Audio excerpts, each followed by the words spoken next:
was Mr. Popular. I played tons of sports. I was athletic, and it was great. Right after high school, I went to college, and all my friends, we all parted ways. We went different directions. And in December, I stopped working out as much as I was. I stopped playing sports, and that's when I kind of realized I did have depression. In January, I'm already skinny as it is, but in January I lost around 30 pounds. I was all bone. It was horrible. My mom was asking me what's wrong. My friends would ask me what's wrong. I cut everybody out. Whoever asked me what was happening to me, I just isolated myself, just ignored everyone. I guess this was in March. I dropped out of college. I was driving around all evening one night, and I went home, packed my bags, and my mom was standing by the door. She was crying.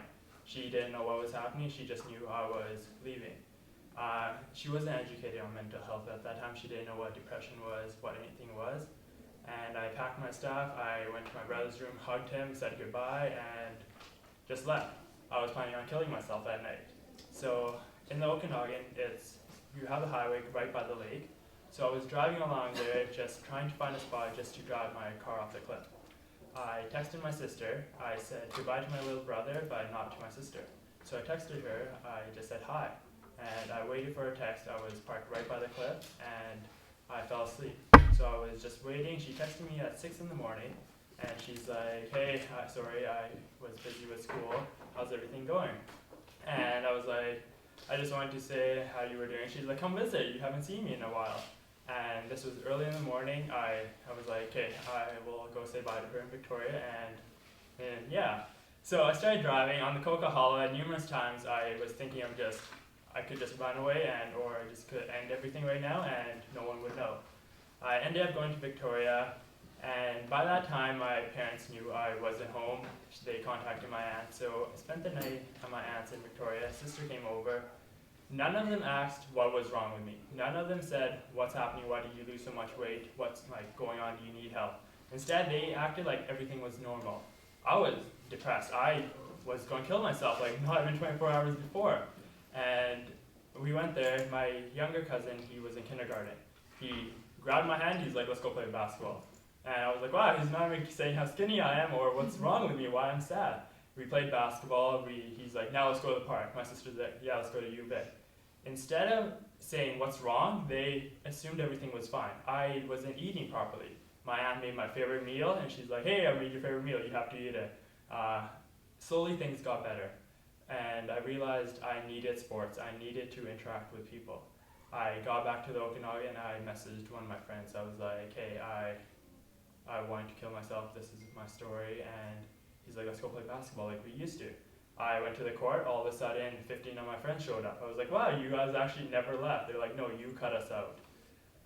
It hit me that isolating myself, everyone's still with you. It's just you assuming no one's there. And that's what stuck with me. And then I thought I had my depression under control, and then I got anxiety. A few years later, this was 2 years ago, where every time I would go to bed, I would always have to shut the light off in a certain way. I would have to put the right leg onto the bed. If I didn't do that, I was like, something bad's going to happen.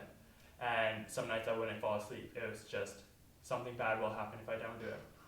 So one evening, I was like, Vishal, you can do this. You don't have to do this stuff all over again. You don't have to stay till 4 in the morning, worrying something will happen. I shut my light, went to bed. 10 minutes later, the phone rang. My aunt's mother had passed away. So I was like, well, this isn't good. It's completely blew up in my face. I got to the car, we drove to my aunt's house. I can still hear her screaming from the house, and my uncle passed away 2 months before. So it was another rough period. This was just 2 years ago. And yeah, it was bad. And it just kept, the mind just kept running wild. I wouldn't fall asleep for 2-3 days. And one night I had a dream where it just was getting bad and bad, where I just passed out in my kitchen and I had died in my sleep. And from there, I knew I needed help. I went to the counselor. I was like, I need help. What do I do? Everyone told me to go to counselors, but everyone says, counselors are stigmatized. You don't want to do it because they're just an odd thing. I went to the counselor and yeah, they helped me. They're like, you need a toolkit. And that's when the toolkits are actually helpful. I realized I need sports, I need friends, I need different things to make sure I know when I need help. And yeah, so sports is a huge thing. I have a gym partner. Whenever I talk about it now, so the more I talk about it, the more people know that my triggers are these. So if I'm ever feeling down, they call up 10 of my friends, we go play basketball, they get me out there. The whole thing about shutting the light off before I go to bed, I played basketball for 4 hours, ran 10 kilometers, and I was so exhausted I just went to bed. And I woke up at 5 in the morning worrying like something happened. I was like, no, nothing happened. It was just in the mind. And that's my toolkit. It's just being more physically active, just even going for walks and going to the gym helped me cope with depression and helped me cope with anxiety. I'm still building my toolkit, just having conversations with Suka and everyone and how much they know and how much they have in their toolkit. It's actually really helpful for me. So thank you, you guys. Thanks.